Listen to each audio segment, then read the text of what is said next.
Elle nettoyait leur maison, sans savoir que c'était la sienne. Chaque matin, à 6 heures précises, Lina descendait du bus numéro 14. Le quartier était encore silencieux. Les grandes maisons dormaient derrière leurs grilles impeccables, comme si elles ignoraient l'existence du monde extérieur. Lina resserrait son manteau contre elle. Ses doigts étaient rouges à cause du froid. Elle regardait parfois les fenêtres illuminées et se demandait ce que ça faisait, de se réveiller sans inquiétude. Sans compter chaque centime. Sans se demander si le frigo serait plein le soir. Puis elle arrivait devant la maison Morel. Immense. Blanche. Froide. Elle sortait ses clés. Le portail s'ouvrait lentement. Encore une journée, pensait-elle. Personne ne la saluait vraiment. On la connaissait à peine. Pour eux, elle était juste la fille de ménage. Lina avait 19 ans. Clara Morel aussi. Mais elle vivait dans deux mondes différents. Clara descendait souvent l'escalier en courant, téléphone à la main, parlant fort. « Maman, j'ai encore oublié mes clés. Papa, j'ai besoin de la voiture ce soir. » Lina était là, balai à la main, invisible. Parfois leurs regards se croisaient dans un miroir. Lina baissait les yeux. Mais Clara, elle, la regardait toujours un peu plus longtemps que nécessaire. Un jour, Clara murmura à son amie au téléphone.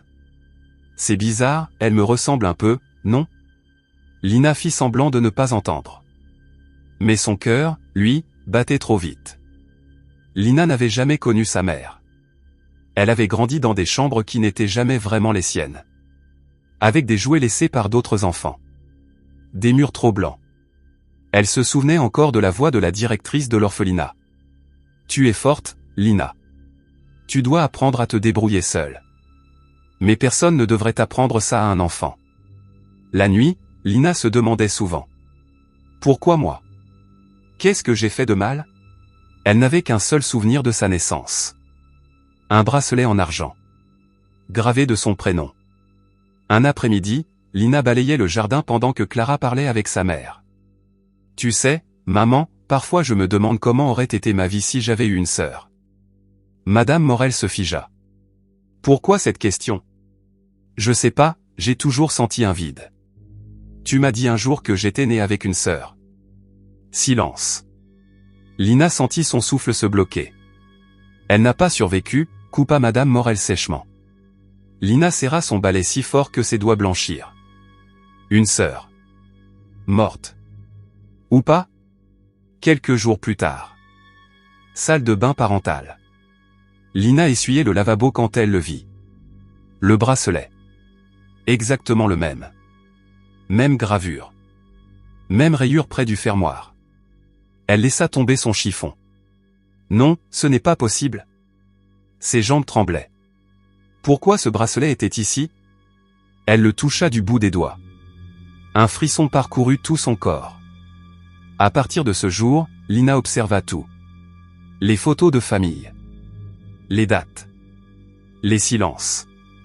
Sur une photo de naissance, elle remarqua quelque chose. 2 bonnets. 2 couvertures. Mais un seul bébé. On m'a effacé, pensa-t-elle. Elle avait envie de pleurer, de crier, mais elle continuait à nettoyer. Comme si rien n'avait changé. Un jour où la maison était vide, Lina monta au grenier. Son cœur battait trop fort. Elle fouilla. Puis elle trouva une boîte. Des documents médicaux. Ses mains tremblaient en lisant. Naissance de jumelles. Décision médicale, séparation. Une note manuscrite glaçante. Une seule enfant est nécessaire pour préserver l'image de la famille. Lina s'effondra. Ils m'ont abandonné, volontairement. Ce soir-là, Madame Morel mangeait à la salle à manger. Lina était debout énervée. Le bracelet dans la main. « Où avez-vous trouvé ça ?» cria Madame Morel. Lina leva les yeux. « C'est à moi. »« C'est impossible. »« Non. C'est la vérité. » Monsieur Morel entra. Regardant la scène de loin. Clara entra aussi dans la pièce. « Qu'est-ce qu'il se passe ?» demanda Clara. Lina murmura en lui pointant du doigt. « Je suis ta sœur. » Madame Morel pleurait. « J'avais peur, 2 enfants, c'était trop. » Alors vous avez choisi laquelle garder, demanda Lina d'une voix calme mais brisée. Silence. Clara éclata en sanglots. Tu nettoyais notre maison, pendant que je vivais dans le luxe. Lina se leva. Je ne veux rien de vous. Elle posa le bracelet. Je voulais juste savoir qui j'étais. Et elle partit. Sans se retourner. Des mois plus tard. Une lettre. Je ne peux pas réparer le passé, mais je peux être ta sœur aujourd'hui. Lina pleura. Mais cette fois. Ce n'étaient pas des larmes de douleur. C'étaient des larmes de renaissance. Lina marcha longtemps ce soir-là. Sans savoir où aller. Ses jambes avançaient toutes seules, comme si son corps fuyait avant que son cœur n'explose. Ils m'ont regardé chaque jour, sans jamais me reconnaître. Ils m'ont laissé nettoyer le sol de ma propre maison. Elle s'assit sur un banc, les mains tremblantes. Pour la première fois de sa vie, elle ne se demandait plus qui elle était. Elle se demandait comment survivre à la vérité. Cette nuit-là, elle rêva de 2 bébés dans un berceau. L'un pleurait. L'autre était emporté. Elle se réveilla en larmes. Je ne suis pas morte, alors pourquoi j'ai vécu comme si je ne comptais pas? Quelques semaines plus tard, un scandale éclata. Un ancien employé parla. Puis une infirmière à la retraite. L'histoire des jumelles abandonnées refit surface. La presse s'empara de l'affaire. Une famille modèle impliquée dans un abandon volontaire. Monsieur Morel perdit des contrats. Madame Morel ne sortait plus.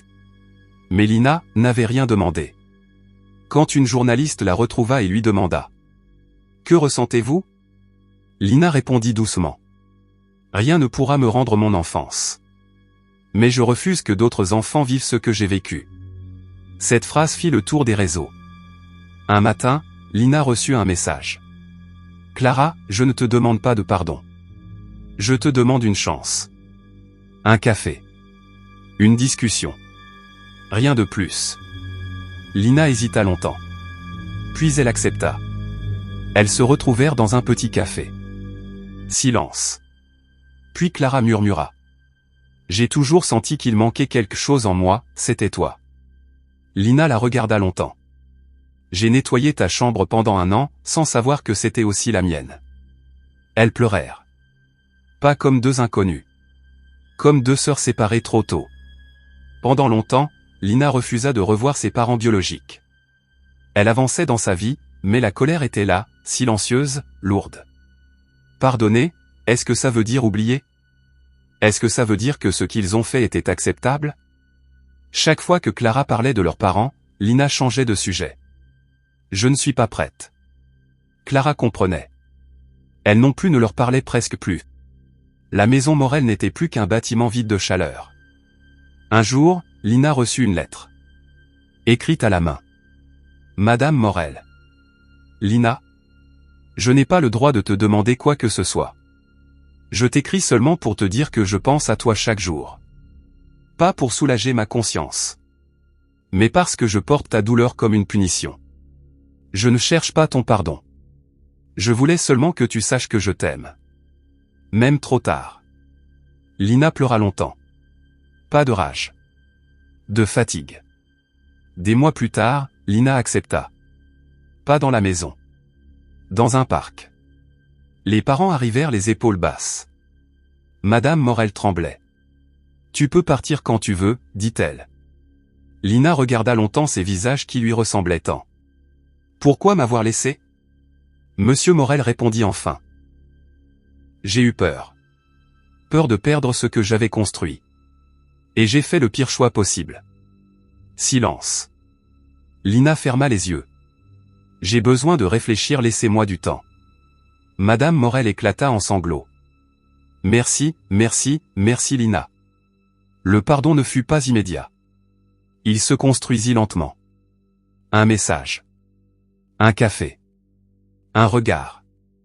Les parents n'essayèrent jamais d'acheter l'amour de Lina. Ils écoutèrent. Ils acceptèrent. Ils respectèrent ses silences. Un jour, Lina dit. Je vous pardonne. Pas parce que vous aviez raison. Mais parce que je veux avancer. Madame Morel tomba à genoux. Merci de nous rendre humains à nouveau. 1 an plus tard. Un repas simple. Pas dans la grande maison. Dans un petit appartement. Lina, Clara, leurs parents. Personne ne parlait fort. Il n'y avait plus de rôle. Juste des gens qui avaient appris trop tard, mais sincèrement. Ils avaient retrouvé la joie qui leur manquait, comme lorsque trouvent une dernière pièce de puzzle. Ils l'avaient perdue une fois. Mais cette fois, ils l'ont retrouvée sans condition. Et elle a choisi de rester. La vie ne donne pas toujours à chacun le même départ. Mais elle laisse toujours une chance de se retrouver. Les blessures du passé ne définissent pas ce que nous sommes. Elles expliquent seulement le chemin que nous avons parcouru. Comprendre, accepter et avancer peuvent parfois être plus forts que juger ou accuser. Et quand les cœurs s'ouvrent enfin, même les histoires brisées peuvent devenir des histoires de paix. Bienvenue dans Sagesse de la vie, là où chaque histoire cache une leçon. Pour ne pas rater la prochaine histoire, abonnez-vous. Activez la cloche de notification. Likez.